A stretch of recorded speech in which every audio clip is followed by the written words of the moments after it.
Hi everyone, thanks for joining me for today's Monday market update. Let's crack straight in. I wanted to share with you the data behind just how aggressive the capitulation has been for short-term holders. So I was seeing a lot of data indicators to tell us that we're actually at fair market low levels, even at these prices at 87,500. We had a bit of a fall away this morning with the monthly candle dropping, leading into December, which is an interesting place to be.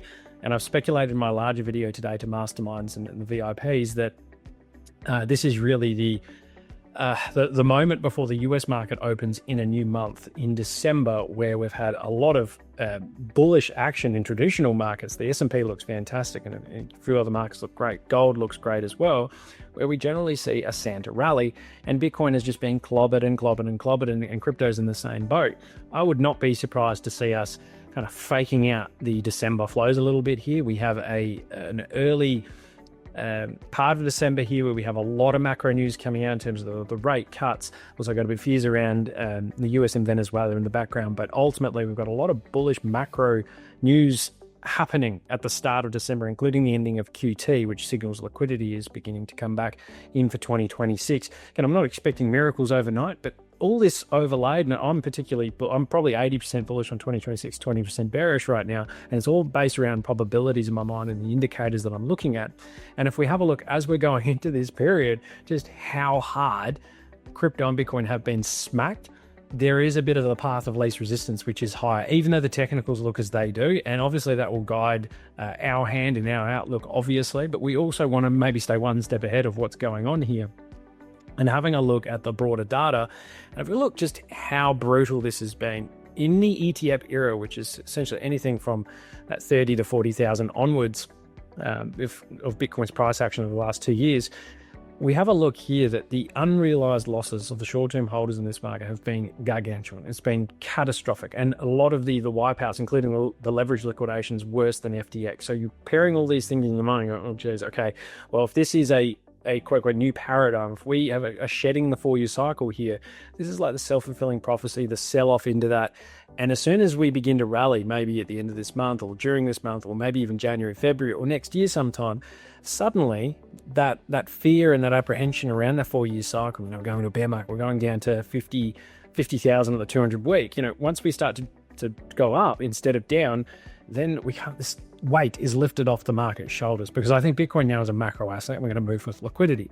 And right now, liquidity is signaling to return. So the unrealized losses in the short-term holders, again, really, really catastrophic there. The realized losses of the short-term holders are bigger than our last couple of corrections in the ETF era. So this is a really great point to start to get interested in buying, in my view. And the futures funding rates have finally flipped negative overall. So all of this is looking really, really positive. All right, let's get into the charts. All right, let's get into the technicals. I know how you guys love the charts, and I'm going to keep it super simple today. We had the weekly close, which looks terrible. We had a similar monthly candle close in our last correction, which looked equally as terrible, but the next month we recovered it and recovered the level, etc. So it really depends on where we're at, and the price action will guide us. But I've had this yellow squiggle, this line, because this is, to me, price action moves in certain ways. And if you want a recovery in this type of mode, if we think we've made the bottom, if we think we've made the lower 80,000, and this has been a bit of a dead cat or a rally that we need to have to move higher, kind of climb the wall worry type situation. If we have the thesis is that we are bottoming, then we want to see a constructive higher low. So anything higher than this here, we want to see it get kind of rejected in this zone, like we've seen at the top of the range here for that couple of candle wicks into this region here. Now we've had the pullback. This is the area where this yellow line goes. Around about 86,000 where we tagged this morning, where we want to see Bitcoin stabilize. We want to see this higher low setup, because it was very unlikely we were just going to keep going up in a V-shaped reversal. It never happens. We had that once in COVID, which has kind of given us unrealistic expectations, unless the market gets hit with $7 trillion of stimulus, in which case we go higher very, very quickly. But here we're trying to climb a wall of worry. We're trying to build our way out, staircase up, elevator down. There's a lot of chart repair that's going to go in. The damage to the chart has been substantial after the aggressiveness of this fall. So we want to hold the 100-week moving average, which is around about that 83,000 region. We just don't want to lose that. We don't want another monthly candle where we're closing through the 100 and going down to 75, because then we likely are going down to 55,000. That's okay. What I do like here as well is that Bitcoin bounced not only off this region here, but off the true mean of the market, which is actually the realized price, so the average buy price of Bitcoin investors in the market minus Satoshi's coins.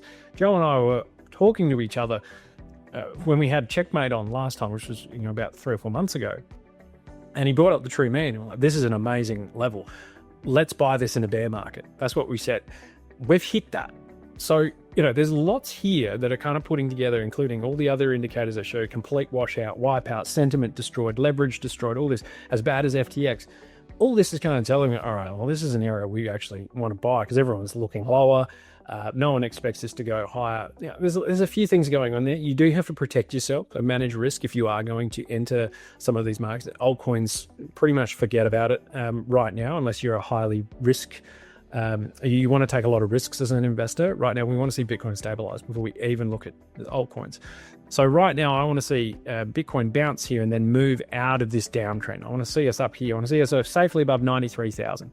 Once we're up there, then we can start to talk, all right, the market is trying to base here, it's starting to move higher, and it's going to climb a wall of worry. Look, trust me, nothing will piss people off more that are heavily short this market, and we see us climbing through this region because their liquidation levels are going to approach fast, and the market is so heavily pinned in one direction, which is down, that it will not like us moving the other direction, and it will start to pick up speed because it liquidates everyone. So this is where we want to stay. We don't want any closes beneath 84,000, 83,000. Otherwise, we are going lower.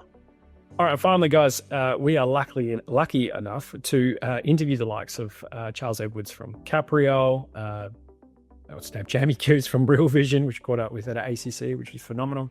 We have access to these institutional dashboards. So Capriol is fantastic. And I love the simplicity of something like this metric because institutional flows are everything in this market. They drive Bitcoin, they drive Ethereum, now they drive Solana and others.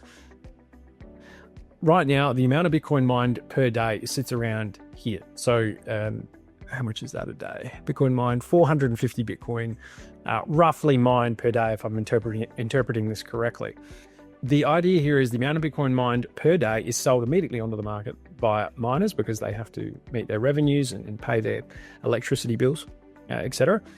Now, what's happened here is you can see very clearly by the other colors here, the orange particularly and the green line is the ETFs and the Bitcoin treasury companies have not been buying enough Bitcoin to even get above the amount of Bitcoin being mined per day. And this is a pretty good metric. So when the sentiment gets really bad or when the market turns, when demand cools, that is a great signal that we're likely going to see much lower prices because the demand's not keeping up with the amount of sellers coming in. We know a lot of big wallets have been selling onto the market. Again, multitude of other reasons there. But this chart just perfectly illustrates right here that we need to be getting above the amount of Bitcoin mined per day. The ETFs are a primary driver. We're seeing the ratio go heavily red. So this is the rate of change from the Bitcoin being mined. And see, we are at the lowest levels we have been in during the ETF era. So this is a very good point for us to begin to return to the mean, a mean reversion above that line. So once we get the Bitcoin treasuries buying it, so things MicroStrategies of the world, but the ETFs, again, primary driver, we need this to turn around and move higher. Now we have seen flows begin to tick back in, and I'm just making the session a little bit longer for you guys because we're going to be discussing this a little bit in the mastermind groups.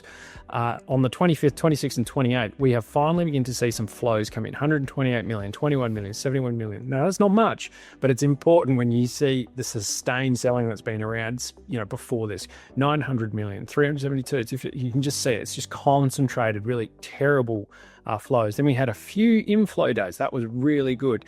But so far, what we just want to see is consistent inflows coming back in because that will help us not only sustain our current level in the market, but also help us move back to levels that we've been at previously after such a traumatic selling event on the market. So, guys, I'm not getting bullish until we're at least above 103 on the chart of the 50-week moving average, but ultimately 110. That's where I get really happy that the market has recovered completely and we're likely going higher.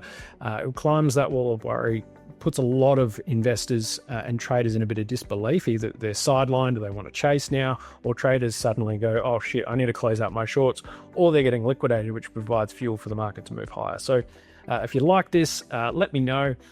Also, for anyone coming on the boat for our Christmas party in Queensland this weekend, can't wait to have a chat and say hi. Have a great day.